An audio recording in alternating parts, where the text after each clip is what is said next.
Hello, I'm the real-life fake wizard. Disney Pixar's Hoppers released on March 6, 2026.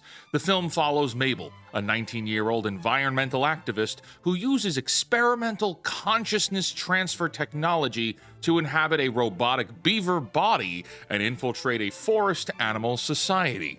Critics have called it a return to form for Pixar. Audiences love it too. What a great turn of events for the Walt Disney Company, right? Well, I've seen the film, and while it presents itself as too much for kids in execution, like it doesn't have the sincerity of Pixar films of years past, within this film's narrative, themes, and design, I found something very troubling. Hoppers is a carefully constructed vehicle for ideological messaging aimed at an audience that lacks the developmental capacity to recognize or resist it. Pixar's core demographic is children between 4 and 10 years old. These are viewers who are still forming a moral framework. Their understanding of consequences and relationships and emotional regulation is very much incomplete. Absorbing the messaging of movies, television, and entertainment with limited ability to critically filter it. Kids are sponges. We know this already. Hopper's comedic tone and colorful animation is a smokescreen, featuring a narrative that undermines personal accountability, devalues human relationships, normalizes self-destructive zealotry, and desensitizes viewers to violence. This isn't even a joke, man. Hoppers is just bad for kids. Today's indie game shoutout is Escape from Ever After. When a greedy megacorp from the real world starts taking over fairy tales for their cheap labor, a newly hired storybook hero must climb the corporate ladder, rally together with other disgruntled employees, and fight back. To learn more about this and hundreds of other indie games, visit our free indie game discovery network, fakeportal.com, or scan the QR code on your screen. Now back to the video. This is not a movie review. I'm not scoring it 1 through 10. This is a presentation after careful consideration of all my findings with this film. We walked into the theater thinking this would be an easy throwaway movie, like it might be bad, but then we just move on, right? Maybe Hoppers would be forgettable. No, unfortunately, I can't shake it. This is a kids' movie that is aware of the negative messaging it's putting out and feeding children. And so I'm gonna break down these points in segments one at a time. Reward without growth. The hollow protagonist. Our protagonist is an activist. The opening scene depicts a child in a classroom breaking the rules and attempting to free all the classroom animals from their cages. As time passes and Mabel becomes an adult, she's very much still an activist. She's disobedient, she's destructive, rebellious to the point of injury during what is implied to be some form of protest against the town's mayor. There is nothing wrong with wanting animals and nature to be preserved. All of those things are admirable. However, Mabel here is deceptive, destructive. It's implied that she's failing at least one class in university, and by the end of the film, her "I'm always right and need control" attitude puts the entire forest and city in danger. She lies to get her way, she's confrontational, and in a moment where she's confronted for lying in the middle of Act 2, she starts crying and venting that she feels like she has no control over her life, and that's why she acts the way she does. There is no moment of self-reflection in the film. No scene where Mabel confronts the damage she's caused. No acknowledgement from the story itself that her behavior was problematic. The movie simply rewards her. This matters because children between 4 and 10 are in what developmental psychologists call the pre-operational and concrete operational stages. I'm no scientist, I'm just a fake wizard. So, in simple terms, this is the window of childhood where the brain is actively building its understanding of how the world works. They are learning cause and effect. They're learning that actions produce consequences. Stories are one of the primary tools through which children model these relationships. When a protagonist causes cascading harm and receives validation instead of consequence, the child internalizes that the cause and effect relationship does not apply when you believe your cause is righteous. Stories like this directly teach children to equate unchecked impulsivity with virtue, and it actively discourages the development of self-reflection and personal responsibility. This problem is compounded by the fact that Mabel has no character outside of her activism. Her inner values start and end with wanting to preserve nature, combined with the need for control in her life due to neglect from her parents. Her mother's name is Mom. Grandma's name is Grandma. That's about it. Compare that to Hercules, where the audience knows his parents, his origins, his moral standing, and his belief system. Compare it to Remy from Ratatouille, a character with a genuine passion, a family dynamic he has to navigate, and an internal conflict between his nature and his aspirations. Compare it to Woody from Toy Story, whose jealousy of Buzz is a recognizable human flaw that drives the entire narrative. These characters have dimension, whereas Mabel does not. She exists to deliver a message, and the message is that activism is a form of identity, that who you are is what you fight for, and nothing else matters. When Mabel's lies are discovered by King George, the film had a critical opportunity. Trust, deception, and the consequences of dishonesty are foundational moral concepts for children. The film could have shown that lying damages relationships and requires genuine efforts to repair. Instead, it resolves the conflict with a single line, quote, "Trust is a dam, sometimes it leaks." Of course, an analogy reserved for beavers. George forgives her immediately. The deception that drove the entire narrative is dismissed with a metaphor. What children learn from this is that lying carries no real cost, that if you are caught, the injured party will absorb the damage and just move on. This is the opposite of responsible moral instruction, self-harm as virtue. Mabel has a cast on her arm at the beginning of the film. Dialogue implies she broke it during an act related to her activism, as I mentioned earlier. The antagonist mayor points it out to provoke her, and her university professor points to this as evidence of poor decisions. She's failing classes and needs to get her life together. But all of this is framed in context as evidence of commitment, as proof that Mabel cares enough about her cause to endure physical harm for it. Children lack the cognitive framework to distinguish between passionate commitment and self-destructive behavior. When a protagonist is presented as admirable, children model their understanding of admirable behavior after that character. The message here is that bodily injury in pursuit of an abstract cause is not only acceptable, but praiseworthy. The antagonist's provocation is meant to empower Mabel's actions for the audience, and attempts to counterbalance this injury with the professor falls short because the professor is not a mentor figure and more like an obstacle for Mabel to disobey and bypass the entire film. The absence of something meaningful to Mabel confronting her on not only this injury but her objectives for the entire film is in itself a message. No one will stop you because what you're doing is right. The destruction of parents. Mabel's father does not exist in this story. He is not referenced or alluded to at all. Her neglectful mother abandons both Mabel and her own aging mother by moving away in Act 1. There is no conflict in the mother's expression, no remorse, and no hesitation. She drops Mabel off with Grandma and leaves for work day after day, clearly being absent from Mabel's childhood, and that has a radical impact on Mabel's developing life. Now, Disney has a pattern with this. Since the 2010s, at least, fathers are absent, incompetent, or the villain. Dads are the butt of most Disney jokes now. In this case, we have no dad, and the mother is emotionally unavailable. But Hoppers goes further than omission. Mabel's absent parents inform on her emotional position. Her anger, her need for control, her recklessness would all make sense as grief responses here. This is a child who grew up clearly being ignored by Mom and only finding refuge with Grandma.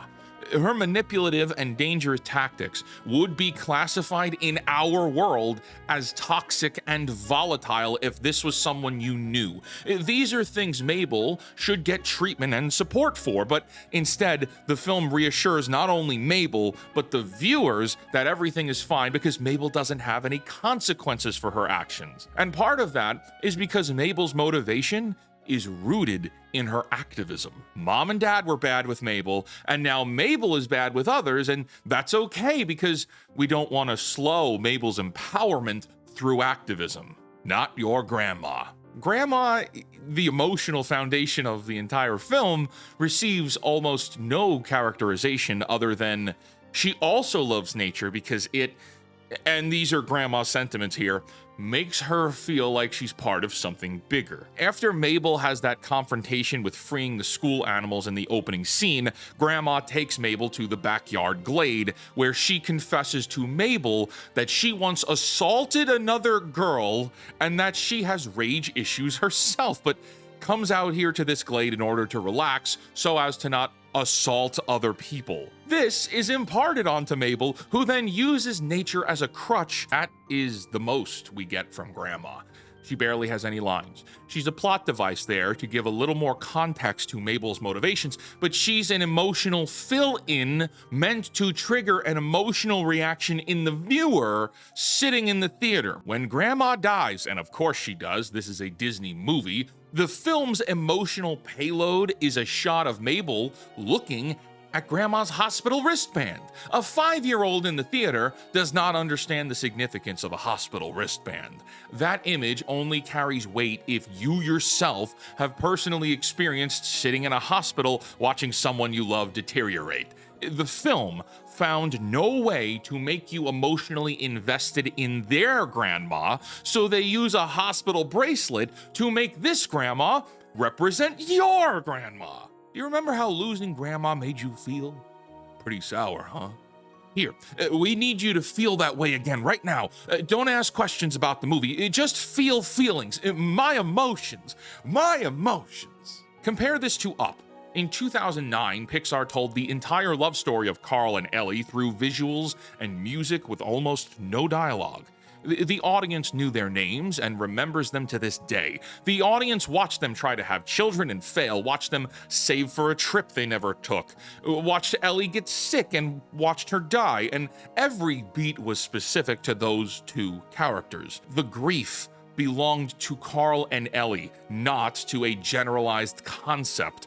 You mourned for them and their tragic ending, not reliving your own grief. Pixar earned those tears through meticulous character-specific craft. Hoppers does not attempt this, instead exploiting the universal experience of losing your grandma without doing any of the narrative work to earn the right to invoke it. Normalization of predation and the devaluation of life. The governing law of the animal society is called pond rules, and its central tenet is, quote, eat when you need to eat. This is repeated throughout the film. Animals with full human-level sentience, characters who speak, think, feel, and form relationships, consume each other, and the film treats this as entirely acceptable. There is no moral reckoning. No character questions whether this is right. There is no scene where the horror of consuming a sentient being is acknowledged. Instead, it's played off as a joke. Stripped of the colorful animation, the message renders down to an alarming concept. Take advantage of other people when it benefits you. If someone has something you need, take it.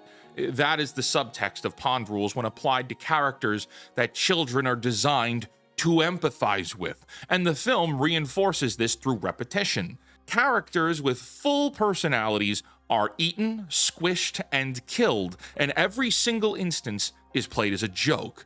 A fish explaining how the world works is eaten alive mid-sentence while explaining the pond rules. The film even holds a beat for laughter. Characters with human qualities, even in the form of animals, die throughout the whole film, and they replace the words murder and kill with words like squish, as in you get squished, as a way to sanitize the language and strip weight away from the actions. This works through a specific psychological mechanism. Humor disarms cognitive defenses. When something disturbing is presented as a joke, the audience's critical evaluation of that content is suppressed. Put plainly, when a kid laughs at something, they stop questioning whether that thing is right or wrong. Laughter is a release of tension, and when the tension that should accompany the death of a sentient character is converted into laughter, the child learns that the event is not that serious.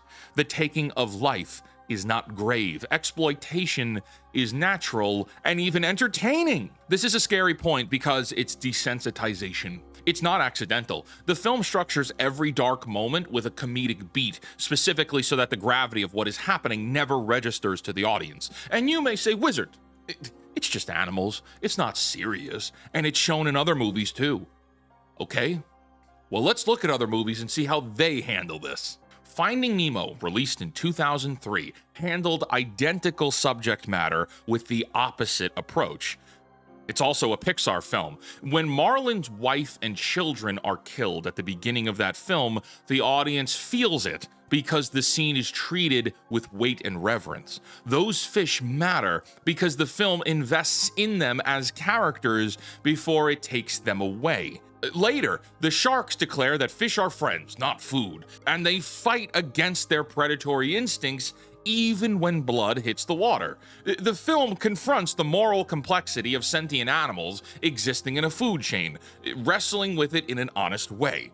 How about Nigel the pelican? Sorry if I took a swipe at you. Fish gotta swim, birds gotta eat. The message in films like this is that life has value, even in an animal world, specifically because we've given these animals human qualities. In Hoppers, death produces a laugh track. There is no moral weight anywhere in this film. Every problematic message is shielded behind comedy, and the defense, if challenged, is that it's just a kid's movie. What are you getting all worked up for? Oh boy, the Marxist state in a Disney film. At this point, we should have enough. That's it. It's bad enough, right? On the protagonist being a bad role model, the parents are bad parents, the lack of human reverence are all reasons not to take your kids to see this, or do not put it on when it hits Disney+. But it gets worse, and I swear these next few points took me a long time to put into words. This whole video took me a long time to get written down. The animal kingdom in Hoppers operates as a centralized authoritarian state. That sounds crazy, but I swear it's true. Each species of animal has a king, like King George the beaver. There's a king of amphibians, the insects, the reptiles, you get it. And those kings, which is really king in name only, act as the vanguard party leading the state. The animal world has a rigid social hierarchy involving the aforementioned pond rules.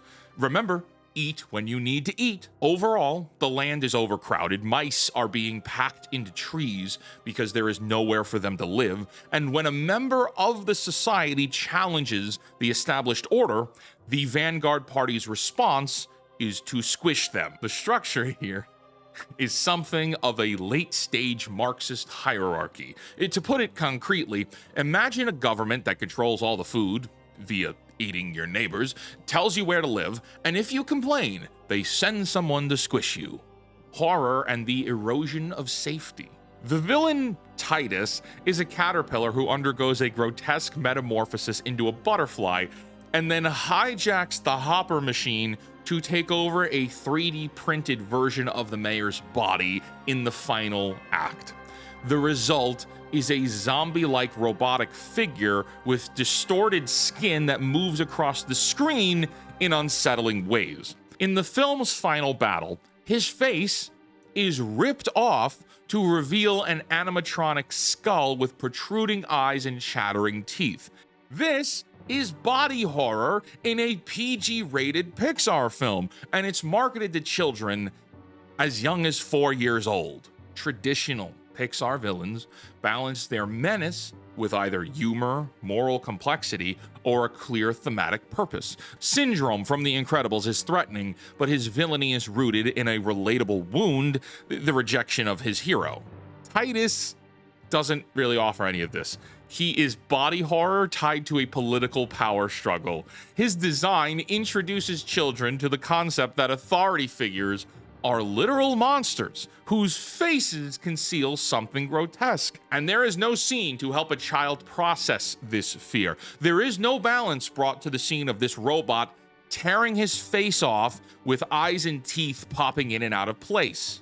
Beyond this villain alone, all character designs feature these tiny pinpoint pupils that rapidly snap in and out during dialogue, creating constant visual intensity.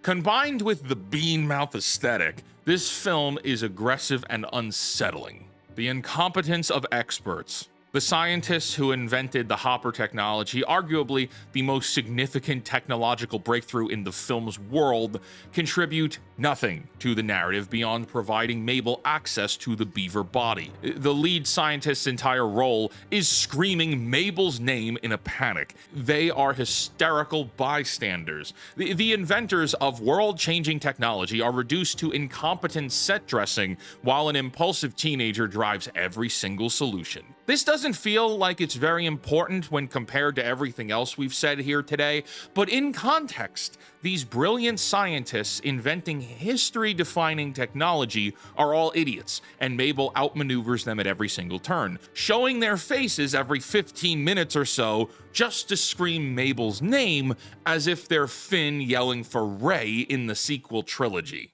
The architecture of conditioning. The final and most critical issue is structural. Hoppers is simultaneously disengaging for adults and absorbing for children. The pacing and surface level narrative are designed to put parents to sleep or send them to their phones. The animation keeps children locked in, and while the adults disengage, the underlying messages are delivered without supervision or contextual correction. This is what separates Hoppers from a film like the live-action Snow White remake, which was openly incompetent and easy to dismiss. Snow White advertised its ideology through its idiot actresses.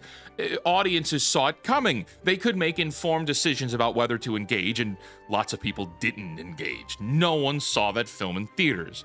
Hoppers doesn't advertise anything. It presents as a lighthearted adventure about a girl and a beaver.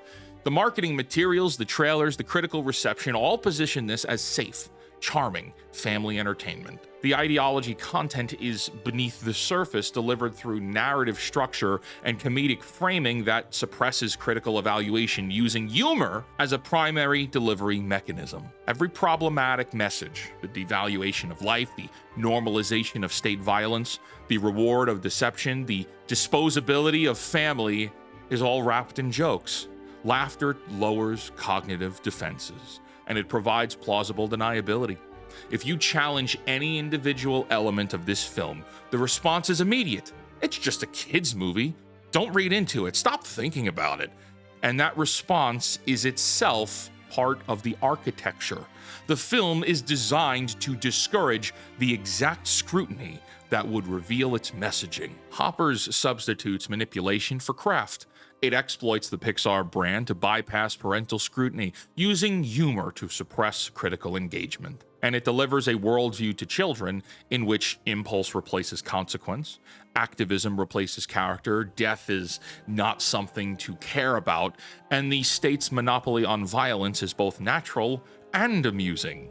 The children absorbing these messages are 4, 5, 6, 7 years old. They do not have the tools to see through this, and many adults don't have the tools to see through this.